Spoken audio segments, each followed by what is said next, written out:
Oke teman-teman, nah di video pertama gua sih mau sharing tentang cara pandang gua gitu terkait investasi atau trading gitu. Jadi seperti yang teman-teman tahu, kalau misalnya kita trading, investasi, pasti ada orang-orang yang, oh, gua percaya sama fundamental, gua percaya sama teknikal, kayak gitu. Nah kalau dari cara pandang gua adalah pakai kedua-duanya gitu. Nah, jadi eh segala sesuatu kayak misalnya sebagus apapun fundamentalnya, kalau misalnya nggak ada demand atau ya nggak ada demand, nggak ada yang mau beli, ya harganya akan segitu-gitu aja. Tapi kalau misalnya teknikal, fundamentalnya nggak mendukung, ya harga juga segitu-gitu aja. Nah, ketika eh, teknikalnya bagus dan fundamentalnya apa ikut mengikuti pertumbuhannya, otomatis dua-duanya akan bagus gitu. Harga sahamnya ada potensi buat naik terus gitu, walaupun memang akan ada koreksi gitu, dan itu sangat wajar. Nah, jadi kalau misalnya ditanya gue lebih pilih mana, teknikal atau fundamental, ya gue dua-duanya, gue pakai dua-duanya kayak gitu. Nah, karena gue percaya perusahaan bagus juga punya masa depan yang bagus dan harga yang bagus, kayak gitu. Nah, gue sempat kepikiran gitu.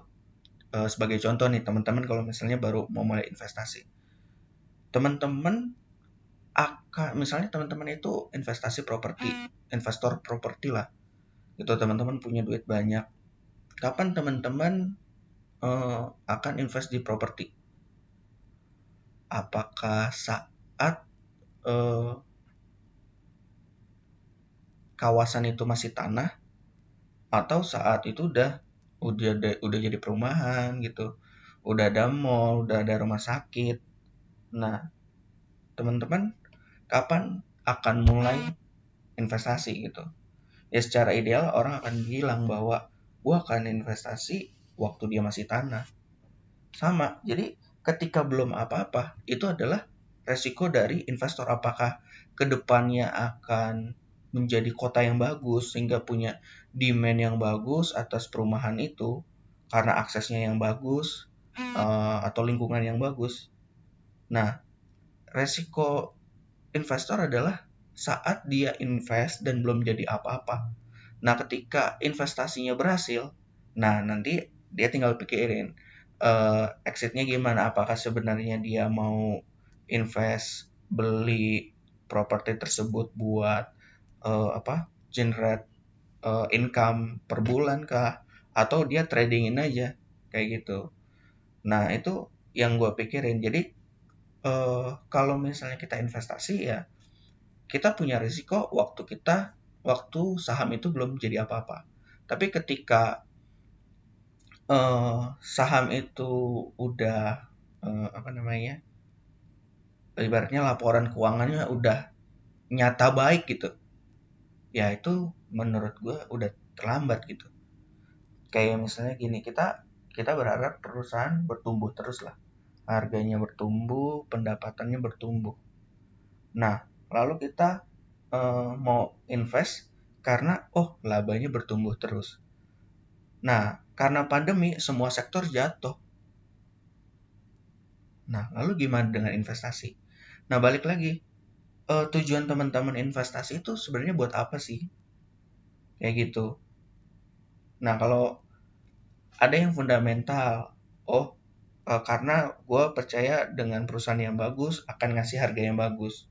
Ya, fine-fine aja, tapi perlu teman-teman sadari bahwa realitanya tidak selalu begitu, karena ada perusahaan-perusahaan yang bagus, harganya segitu-gitu aja, kayak gitu.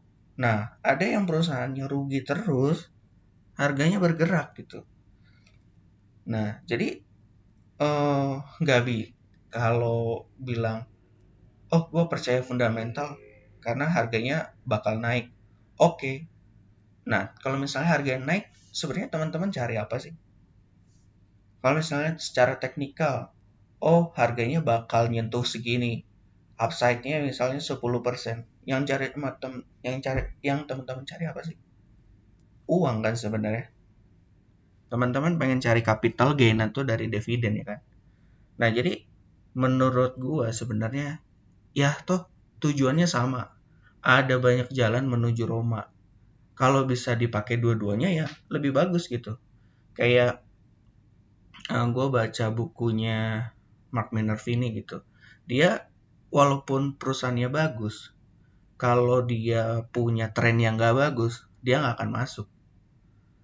Kalau misalnya dia ngelihat uh, cycle dari technicalnya bagus, terus dia punya katalis positif, dia akan beli kayak gitu. Nah, jadi uh, kalau yang si Mark Minervini itu sebenarnya dia nyari super stock. Nah, super stock itu yang misalnya dalam beberapa tahun itu naiknya kenceng banget, bisa ratusan persen. Nah, itu juga terjadi di market Indonesia.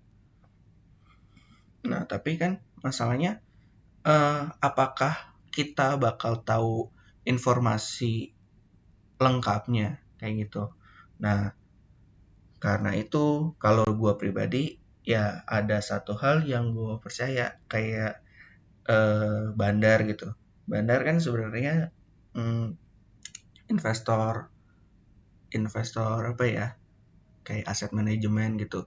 Mereka punya resource yang banyak, channel yang banyak, yang lebih bisa mengakses banyak data, mengkalkulasi.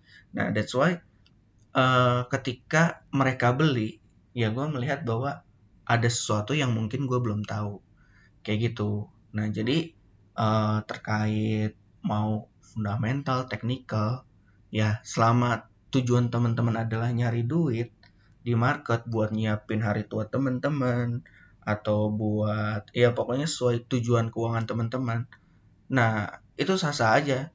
Tapi jangan sampai kayak oh buat technical, fundamental mah nggak ada apa-apanya atau value investing ketinggalan zaman kayak gitu. Itu menurut gue nggak perlu sih. Karena sebenarnya itu bisa saling mendukung satu sama lain.